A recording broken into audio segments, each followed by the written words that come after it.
Mothers day નિમિત્તે દર વર્ષે જેમ થાય છે એમ આ વખતે પણ સોશિયલ મીડિયા અને છાપાઓમાં ઘણી વાતો થઈ.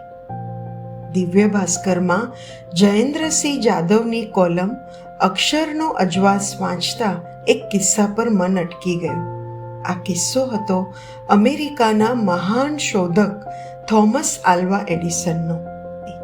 આ કિસ્સામાં બાળપણની વાતોની અસર મન પર કેવી રહી જાય છે તેની વાત હતી.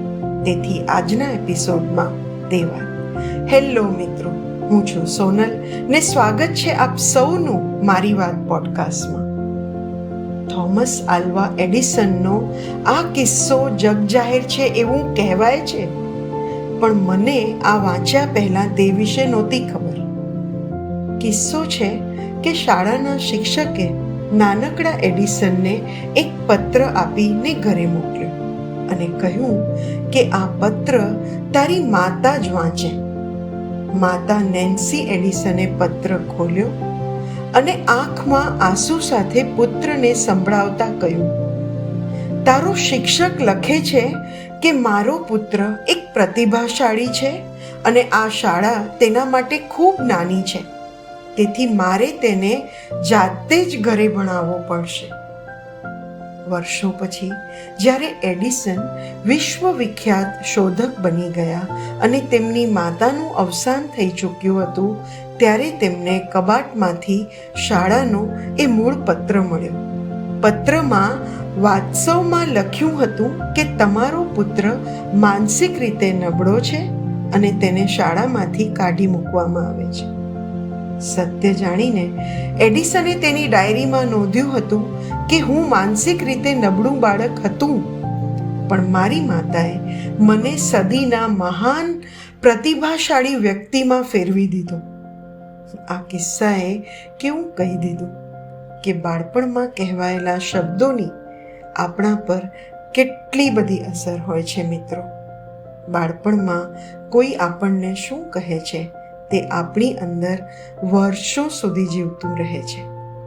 જો કોઈ બાળકને વારંવાર કહેવામાં આવે કે તું નકામો કે નકામી છે, તારી પાસે સમજ નથી, તારાથી કશું નહીં થાય, આવા શબ્દો બહારથી કદાચ ભૂલાઈ જાય પણ અંદર ક્યાંક સત્ય બનીને બેસી જાય છે, તેવો મારી જેમ કદાચ આપનો પણ અનુભવ હશે.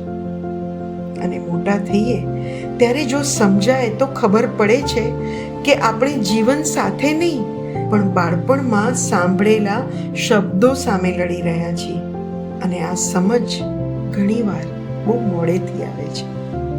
થોમસ એડિસનની માતાએ પોતાના પુત્ર માટે એક અલગ સત્ય પસંદ કર્યું, એક એવું સત્ય જેણે બાળકને તૂટવા દીધો નહીં.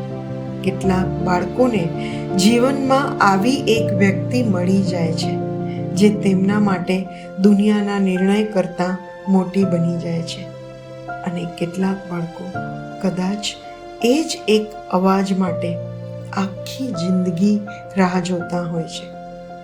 ડૉક્ટર એપીજે અબ્દુલ કલામ પોતાના શિક્ષકોના પ્રોત્સાહનની કેટલી બધી વાતો કરે છે, અને ઓપ્રા વિન્ફ્રે જેવી સેલિબ્રિટી પોતાના બાળપણના ટ્રોમાની વાત ખુલ્લેઆમ કરે છે.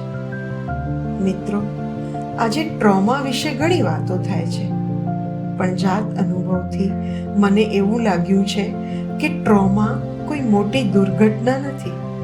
ટ્રોમા એટલે ન સાંભળવામાં આવેલી, અપમાનિત થયેલી, કારણ વગર બીજા સાથે સરખામણી થયેલી આપણી જાત છે, જેના કારણે તે એવું અનુભવવા માટે મજબૂર થઈ જાય છે કે હું પૂરતો કે પૂરતી નથી. તેથી જ આપણે જોઈએ છીએ કે ઘણી બધી થેરાપીઓનો મૂળ હેતુ જ એ હોય છે કે માણસ ફરીથી પોતાની જાત વિશે નવી સમજ બનાવી શકે. બેસેલ વેન ડેર કોલ્ક નામના મનોચિકિત્સકનું એક ખૂબ જાણીતું પુસ્તક છે, the body keeps the score. તેમાં એક મુખ્ય વિચાર એવો છે કે શરીર અને મન બાળપણના અનુભવોને લાંબા સમય સુધી સાચવી રાખે છે. આ પુસ્તકમાં એક બીજો સુંદર વિચાર છે કે વ્યક્તિ ત્યારે જ બદલવાની શરૂઆત કરે છે જ્યારે તેને કોઈની સામે પોતે જેવો છે એવો રહેવામાં ડર ન લાગે. આ જાણી મને થયું કે એક માતા તરીકે જો મારું બાળક મારી સામે પોતે જેવું છે એવું રહેવામાં ડર ન અનુભવે તો મારા માટે એટલું પણ ઘણું છે. મિત્રો, ખરું કહું તો કોઈ દિવસની ઉજવણી મને મમ્મી, પપ્પા, ભાઈ, બહેન આ બધા માટે અપૂરતી લાગે છે. ક્યારેક ગુણગાન પણ એક પ્રકારનો માનસિક ભાર જન્માવતા હોય તેવું મને લાગે છે. મારા માટે તો હું કવિ ઉમાશંકર જોશી કહે છે તે મુજબ માનવી તરીકે માનવ થાઉં તોય ઘણું. મારી વાત સાથે જો તમે ક્યાંક જોડાણ અનુભવ્યું હોય તો મને જરૂર જણાવજો. તમારા પ્રતિભાવોની હું રાહ જોઈશ. ફરી મળીશું આવતા એપિસોડમાં નવી વાત સાથે. ત્યાં સુધી આવજો.